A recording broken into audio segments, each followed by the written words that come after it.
it's really windy. We're not working too hard because it's too windy, but we can exercise the horse a little bit.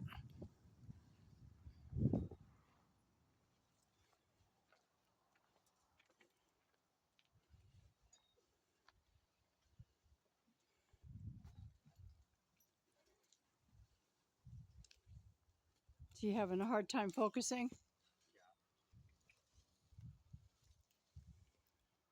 This is the first time we've worked her in this, so she's a little bit wondering what the heck it means.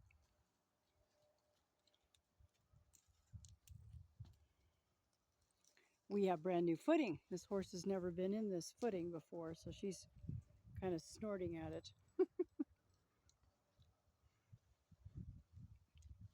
You're going to work on making her stay on the rail, aren't you? Because when she comes off the rail, that's when she runs into that deep stuff, and it kind of scares her a little bit. Footing like that, it's so givey. You know, a horse's natural instinct is to stay out of the swamp. So there you go. See, there you got some nice footing. Besides, it's like you're riding her, see? Now come this way. Don't go down there. That's your deal. Don't go down that way because she'll get hung up on those other horses. Oh, she looks good. Let me see her trot. We haven't been messing with her very much. When the ground gets frozen, we got to be careful not to do too much too, and they're barefooted. Hope she doesn't kick my camera. She's not that wild. So if you want her to stay on the rail, you have to direct the little short stick at her body. So right about now you hold it up and it's like an inside leg. So like you can pretend you're riding her because right now, so you put your leg between her and their friends.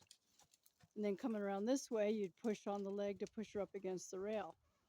So you got, every circle has a change of the balancing and supporting hand and legs because horses want to drift sideways. And it's usually towards their friends. Good. We'll stay out of that swamp because that's a way they can hurt themselves. They can twist their ankle, hurt a suspensories, things like that. So really deep footing. Try not to go through too much of it. See, she snorted. She agrees with me. Good, Cashmere. You're looking good. There you go. Make sure she stays on the rail. There. She's finding the trail now, isn't she? Yeah. She just hasn't been in here for a while. She's a really pleasant horse. She's related to Secretariat and Seattle Slew. Okay, let's see about a little whoa and a little change of direction. And we're going to change her eyes. So we get a change of eye and then a change of direction.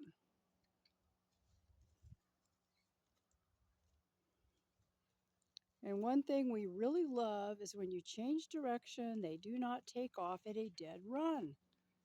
So like lunge line work is a good school for a horse to get some nice manners.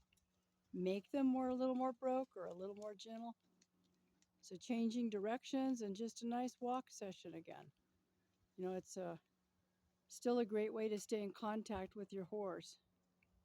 And we've worked a lot with this horse because she used to just take off at a dead run. A dead run. She'd run so fast she'd fall down. Colin would be like, ah. Yeah, so she's showing real kindness, gentleness, being real friendly. She's just happy to see us, happy to work. Let's trot some more. I want to see what it looks like. So, of course, being from the racetrack, she was pretty one-sided. Most race horses are left-sided because they run to the left, and they lead them from the left and pony them from the left. And so their left side is one way, the right side's the other. And every horse you ride and train, if you do anything fairly sophisticated, you will find out that one side of the horse is stiffer and one side's more pliable. Something like a figure eight is a good way to find out if your horse is stiff one way or too flexible the other way. A lot of horses have balance problems because they're too flexible. People ride them and the horse has got their head off center up to the flexible side. And that causes problems later on because if you're not working straight with your horse, if they don't have the same amount of physical development on both sides of their body, they do not have the same amount of development on both sides of their brain. Just simple horsemanship stuff. I've been pretty serious about horses since the 1960s, and I've trained hundreds of horses. I think back, I'm like, oh my God, I'm getting old. I have a website. It's called weigelstables.com. It's got an album page that shows my Grand Prix jumpers I used to train thoroughbreds to be jumping horses. I had a few warm bloods, but my big days with horses were when thoroughbreds were still the most popular. So they're a little harder to train. Makes you a little better horseman. She looks really nice. Let's walk a little bit. We're going to go ahead and put a saddle on her. That'll be on the next video.